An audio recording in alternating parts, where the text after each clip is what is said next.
Okay friends, તો હવે આ વિડીયોની અંદર આપણે ચર્ચા કરશું ડીસી જનરેટરની અંદર થતા લોસીસ, અથવા તમને ક્વેશ્ચન એવો પણ પૂછે કે ડીસી મોટરની અંદર થતા લોસીસ, તો બે સેમ જ છે. જનરેટર અને મોટરના થતા લોસીસ સરખા છે. તમને ક્વેશ્ચન પૂછે ટ્રાન્સફોર્મરમાં થતા લોસીસ, તો આ તમે પાકું કરી લ્યો ને એક ક્વેશ્ચન, તો એ ટ્રાન્સફોર્મરમાં તમને ફાયદો થઈ જાય. ટ્રાન્સફોર્મરની અંદર મિકેનિકલ લોસ નથી થતા, જ્યારે હિસ્ટેરિસિસ લોસ, આયરન લોસ, મતલબ hysteresis loss, eddy current loss ને કોપર લોસ તો થાય જ છે. બરાબર, એ સ્ટેટિક પાર્ટ છે, એટલે કે એની અંદર જે આપણે જે રોટેટિંગ વાળા જે લોસ છે એ થતા નથી. તો એક ક્વેશ્ચન પાકો કરો તો એ તમને ન્યાય કામ લાગી જશે. બરાબર, અને નેક્સ્ટ સેમેસ્ટરની અંદર એ તમને કામ લાગવાના છે. એટલે આ કડકડાટ ક્વેશ્ચન કરી નાખજો. 7 માર્ક અથવા 4 માર્કમાં પૂછાઈ શકે છે. બરાબર, તમને ક્વેશ્ચન એવું પૂછે ડીસી જનરેટરમાં થતા લોસીસ સમજાવો. ઓકે, અથવા તમને ક્વેશ્ચન પૂછી શકે છે ડીસી મોટરમાં થતા લોસીસ સમજાવો. હવે સૌથી પહેલા તમે જુઓ તો કે લોસના કેટલા પાર્ટ છે આપણી પાસે. તો કે આપણી પાસે ડીસી જનરેટરના હોય મોટર હોય એની અંદર 3 પ્રકારના લોસ થાય છે: કોપર લોસ, આયરન લોસ અને મિકેનિકલ લોસ. બરાબર, 3 લોસ થાય છે: કોપર લોસ, આયરન લોસ અને મિકેનિકલ લોસ. કોપર લોસની અંદર 3 પ્રકારના લોસ થાય છે: armature loss, series field copper loss અને શન્ટ ફિલ્ડ કોપર લોસ. એટલે આર્મેચરના વાઇન્ડિંગની અંદર જે લોસ થાય છે એને આર્મેચર કોપર લોસ કહે છે. સિરીઝ ફિલ્ડ વાઇન્ડિંગની અંદર, એટલે કે આ સિરીઝ જનરેટરના જે સિરીઝ ફિલ્ડ વાઇન્ડિંગની અંદર જે લોસ થાય છે એને આપણે સિરીઝ ફિલ્ડ કોપર લોસ કહે છે. અને શન્ટ ફિલ્ડ કોપર લોસ, એટલે કે શન્ટ જનરેટરના ફિલ્ડ વાઇન્ડિંગની અંદર જે લોસ થાય છે એને શન્ટ ફિલ્ડ કોપર લોસ કહેવામાં આવે છે. બરાબર, કોપર લોસ ને બીજું નામ વાઇન્ડિંગ લોસ પણ કહે છે. એટલે કારણ કે મેઇન આપણા જે કોપરના વાઇન્ડિંગ છે, વાઇન્ડિંગની અંદર એ લોસ થાય છે. બરાબર, એ લોસ થવાનું મેઇન કારણ તો વાઇન્ડિંગનો રેઝિસ્ટન્સ આપણને ખબર છે, I2R પાવર લોસ છે, તો એ રેઝિસ્ટન્સને લીધે થાય છે. એટલે એનું બીજું નામ આપણે વાઇન્ડિંગ લોસ પણ કહી શકીએ છીએ. બરાબર, એટલે આ કોપર લોસના 3 પ્રકાર છે. આની અંદર તમે એક હજી બ્રશ ડ્રોપ પણ એડ કરી શકો છો. બ્રશના ડ્રોપ, બરાબર, આપણે અહીંયા બુકમાં નથી હોતું એટલે નથી લખેલા, પણ બ્રશના ડ્રોપ એ ઘણી વખત દાખલાની અંદર કન્સિડર કરતા હોઈએ છીએ. ત્યાર પછી આયરન લોસ. હવે આયરન લોસ નું બીજું નામ કોર લોસ છે, એટલે તમે એને કોર લોસ પણ કહી શકો છો. કોર લોસ, કારણ કે આપણી જે આયરનની જે કોર છે, બરાબર, એની અંદર જે લોસ થાય છે એને આયરન લોસ કહેવામાં આવે છે. આયરન લોસના 2 પ્રકાર છે: હિસ્ટેરિસિસ લોસ અને એડી કરંટ લોસ. હવે તમે ડીસીસી ની અંદર ભણી ગયા છો hysteresis loop, hysteresis BH curve. તો ઈ જે આપણે BH કર્વની અંદર આપણને ખબર છે કે ભાઈ આવી રીતના આપણે કર્વ ડ્રો કર્યો હતો, બરાબર, એક આવું પાંદડા જેવું.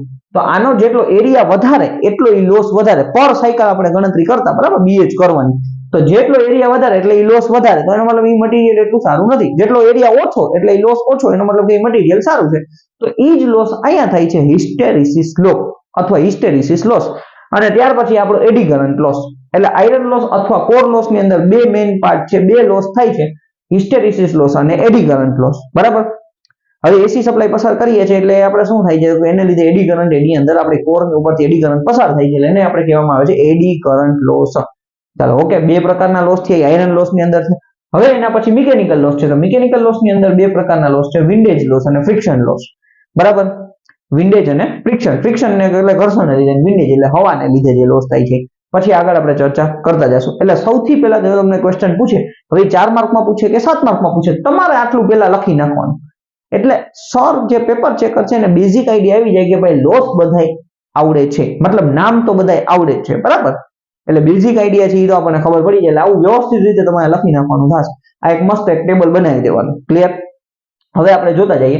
આયરન લોસ ની અંદર સૌથી પહેલા આપણે જોશું હિસ્ટેરિસિસ લોસ. બરાબર, તો કે મેં તમને પહેલા સમજાવી દીધું કે હિસ્ટેરિસિસ અસરને લીધે આ લોસ થાય છે. બરાબર, એટલે આપણે એને હિસ્ટેરિસિસ લોસ કહેવામાં આવે છે, જે BH કર્વમાં એમાં આપણે ભણ્યા હતા એ. હવે અહીંયા તમારે જોવાનું છે, એને આપણે WH થી કહેવામાં ઓળખવામાં આવે છે. WH, બરાબર, અમુક બુકમાં PH લખેલું હોય છે, હિસ્ટેરિસિસ પાવર લોસ. અહીંયા આપણી બુકની અંદર WH લખેલું છે. હવે WH is equal to eta BM raise to 1.6F into V. બરાબર, આ સૂત્ર છે, ખાસ તમારે મગજની અંદર બેસાડી દેવાનું છે. બરાબર, હવે આ જ સૂત્ર પાછું મેં તમને કીધું એ પ્રમાણે ટ્રાન્સફોર્મરની અંદર એ કામ આવશે. આગળ તમે જ્યારે ચોથા સેમેસ્ટરમાં ભણવા જશો ત્યારે કામ લાગશે. તો હવે આ જે સૂત્ર છે WH, બરાબર, એટલે કે હિસ્ટેરિસિસ લોસ નું ઇટા BM રેઝ ટુ 1.6. 1.6 શું છે તો કે એ આપણે સિલિકોન સ્ટીલ માટેનું કોન્સ્ટન્ટ વેલ્યુ રાખેલી છે. બરાબર, એ આપણે પછી ચર્ચા કરશું. અને F ઇન્ટુ V. F એટલે ફ્રીક્વન્સી, V એટલે કોરનું વોલ્યુમ. બરાબર, ઇટા એટલે કોન્સ્ટન્ટ થઈ જશે, BM એટલે મેક્સિમમ ફ્લક્સ ડેન્સિટી, વેબર પર મીટર સ્ક્વેર એનું એકમ છે, F એટલે ફ્રીક્વન્સી છે, V એટલે વોલ્યુમ છે, કોરનું વોલ્યુમ. બરાબર, આ સૂત્ર ખાસ તમારે મગજની અંદર બેસાડી દેવાનું છે. હવે અહીંયા એકચ્યુઅલમાં X આવે છે, પણ આપણે લોસને ઓછો કરવા માટે આપણે silicon steel, dynamo steel use કરીએ છીએ, તો એનું જે વેરિએશન છે, મતલબ એની જે કોન્સ્ટન્ટ વેલ્યુ છે એ 1.6 આવે છે એટલે આપણે અહીંયા 1.6 લખેલું છે બરાબર eta bm raised to 1.6 f into v simple વસ્તુ છે eta કોન્સ્ટન્ટ છે સ્ટેનમેન કોન્સ્ટન્ટ કહેવામાં આવે છે bm એટલે મેક્સિમમ ફ્લક્સ ડેન્સિટી f એટલે ફ્રીક્વન્સી v એટલે વોલ્ટેજ નથી લખવાના ખાસ યાદ રાખજો ઘણા વિદ્યાર્થી મેં જોયેલું છે વોલ્ટેજ લખીને આવે છે v એટલે થશે વોલ્યુમ ઓફ કોર નું વોલ્યુમ મીટર ક્યુબ ની અંદર બરાબર હવે બીજા નંબરની વસ્તુ તમે ખાસ ધ્યાન રાખો કે જો આની અંદર કોર નું વોલ્યુમ ફિક્સ છે eta ની વેલ્યુ કોન્સ્ટન્ટ હોય તો WH એટલે કે hysteresis loss is directly proportional to bm square bm raised to 1.6 into f તો ફ્લક્સ ડેન્સિટી અને ફ્રીક્વન્સીના સમપ્રમાણમાં થશે આ વસ્તુ મગજની અંદર બેસાડવાની છે સિમ્પલ વસ્તુ હવે hysteresis loss ને ઓછો કરવા માટે શું કરવાનું છે તો કે સારા મેગ્નેટિક મટીરીયલ નો ઉપયોગ કરો સારા મેગ્નેટિક મટીરીયલ એટલે સિલિકોન સ્ટીલ ડાયનેમો સ્ટીલ ત્યાર પછી CRGO આવે છે બરાબર cold roll grain oriented steel એ બુક ની અંદર નથી આવતું પણ અત્યારે અપડેટ ની અંદર આવું તો CRGO ને એવું બધું આવે છે આપણે તો સિલિકોન સ્ટીલ ડાયનેમો સ્ટીલ મગજની અંદર રાખવાનું તો કે ભાઈ સારા મેગ્નેટિક મટીરીયલ નો ઉપયોગ કરો અને ફ્લક્સ ડેન્સિટી ની કિંમત ઘટાડો કારણ કે hysteresis loss is directly proportional to bm raised to 1.6 તો ફ્લક્સ ડેન્સિટી ની કિંમત ઘટાડો તો આપણા hysteresis loss ની વેલ્યુ આપોઆપ ઘટતી જશે પણ આ એક લિમિટેડ વસ્તુ છે કારણ કે જેમ જેમ તમે ફ્લક્સ ડેન્સિટી ની વેલ્યુ ઘટાડો તો આપણે કોર નો એરિયા આપણે વધારવો પડે એટલે કે ભાઈ લિમિટેડ વસ્તુ છે પણ આપણે લખવા માટે કે ઓછો કરવા માટે શું શું પગલા લઈ શકીએ તો કે ભાઈ સારા મટીરીયલ મેગ્નેટિક મટીરીયલ નો ઉપયોગ કરો અને bm ની કિંમત ઘટાડો સિમ્પલ તો આ વાત કરી hysteresis loss એની અંદર તમારે આટલું લખવાનું થશે હવે એના પછી આપણે જોઈએ એડી કરંટ લોસ તો અહીંયા તમે જો એડી કરંટ લોસ લખેલું છે બરાબર તો એડી કરંટ ઇફેક્ટને લીધે એડી કરંટ લોસ થાય છે WE થી એનો ઓળખવામાં આવે છે WE શું થઈ જશે P bm2 f2 t2 હવે અહીંયા બધું વર્ગની અંદર થઈ જાય છે P એટલે કોન્સ્ટન્ટ છે તમે અહીંયા આપણે eta લીધું તો એવી જગ્યાએ અહીંયા P છે અલગ કરવા માટે તમે eta લખશો તોય કંઈ વાંધો નથી બરાબર એફિશિયન્સી ને આપણે અહીંયા eta થી ઓળખીએ આવી રીતે એફિશિયન્સી જે સાઇન છે તો અહીંયા તમે P લીધો છે અમુક બુકમાં K લખેલું હોય છે અમુકમાં eta લખવું છે ડિપેન્ડ્સ કરેલું હોય છે બરાબર બુક વાઇઝ અલગ અલગ હોય છે તો આપણે W મતલબ કે eddy current loss is equal to P bm2 f2 t2 હવે bm એટલે ખબર છે ફ્લક્સ ડેન્સિટી થયું f એટલે ખબર છે ફ્રીક્વન્સી છે t એટલે શું થયું લેમિનેશન ની જાડાઈ ખાસ ધ્યાન રાખજો કારણ કે એડી કરંટ લોસ ઓછો કરવા માટે આપણે લેમિનેશન નો ઉપયોગ કરીએ છીએ આગળ આપણે કન્સ્ટ્રક્શન ની અંદર જોયું તો એ લેમિનેશન ની જાડાઈને t થિકનેસ ઓફ લેમિનેશન થી ઓળખવામાં આવે છે t એટલે કોન્સ્ટન્ટ છે સિમ્પલ વસ્તુ બરાબર હવે આપણા એડી કરંટ લોસ ને ઓછો કરવા માટે તો સેમ વસ્તુ પાતળા લેમિનેશન નો ઉપયોગ કરવો પાતળા લેમિનેશન નો ઉપયોગ કરવો અથવા લેમિનેશન ની જાડાઈ ઓછી રાખવી આવું તમે લખી શકો છો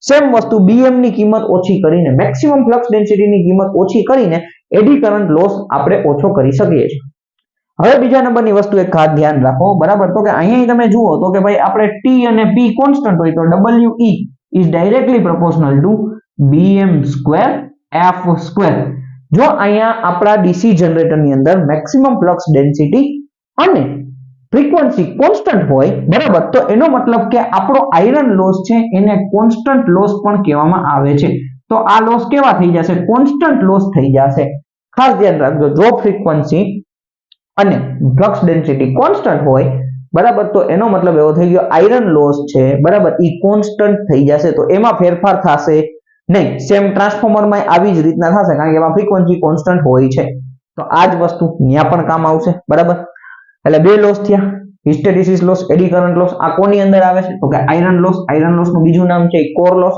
કારણ કે કોર ની અંદર થાય છે એટલે એને કીધું કોર લોસ બીજું યાદ રાખજો કોન્સ્ટન્ટ લોસ છે બરાબર ક્યારે ફ્રીક્વન્સી નંબરમાં કોઈ ફેરફાર થતો નથી ત્યારે ક્લિયર હવે એના પછી વાત કરીએ કોપર લોસ ની તો કે કોપર લોસ નું બીજું નામ આપણે શું કીધું વાઇન્ડિંગ લોસ કારણ કે વાઇન્ડિંગ ની અંદર થાય છે એટલે એને વાઇન્ડિંગ કોપર લોસ કહેવામાં આવે છે સિમ્પલ વસ્તુ હવે આ જે લોસ છે એ વાઇન્ડિંગ ના રેઝિસ્ટન્સ ને લીધે થાય છે એટલે power is equal two I2R power loss નું સૂત્ર છે ત્રણ આપણી પાસે લોસ છે પહેલા નંબરનો આર્મેચર કોપર લોસ બીજા નંબરનો સિરીઝ ફીલ્ડ કોપર લોસ ત્રીજા નંબરનો શન્ટ ફીલ્ડ કોપર લોસ હવે આર્મેચર કોપર લોસ તો આર્મેચર ની અંદર જે કરંટ પસાર થાય છે અને એના રેઝિસ્ટન્સ ને લીધે જે લોસ થાય છે એને કીધું IA2RA બરાબર ત્યાર પછી સિરીઝ ફીલ્ડ કોપર લોસ તો ISE2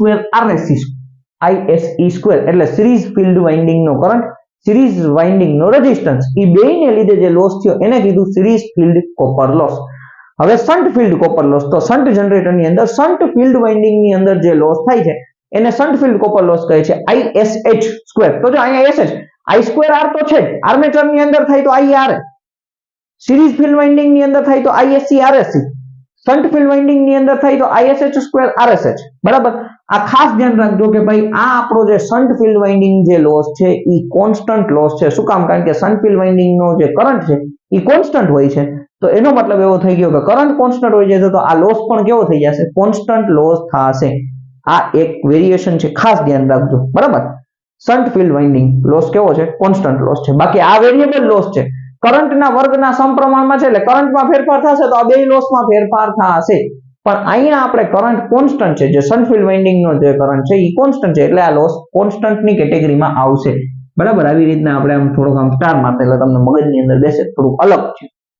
હવે એના પછી આપણે વાત કરીએ મિકેનિકલ લોસ. તો મિકેનિકલ લોસ એટલે શું કહેવામાં આવે? તો કે ભાઈ મોટરની અંદર આપણે મતલબ જનરેટરની અંદર અથવા મોટરની અંદર જે ફરતા ભાગોને લીધે કોઈ પણ લોસ થાય છે એ બધા લોસને મિકેનિકલ લોસ કહેવામાં આવે છે. પહેલા નંબરનો ફ્રિક્શન લોસ. હવે ફ્રિક્શન એટલે ગુજરાતીમાં ઘર્ષણ લોસ કહેવામાં આવે છે. તો કે જ્યારે આપણી મોટર અથવા જનરેટર ફરે છે તો ત્યારે એના બેરિંગના ઘર્ષણને લીધે જે લોસ થાય છે, બરાબર, તો એ બધા લોસને ફ્રિક્શન લોસ કહેવામાં આવે છે. Is directly proportional two n. તો કે friction loss is directly proportional two n, તો સ્પીડના સમપ્રમાણમાં હોય છે. સિમ્પલ વસ્તુ.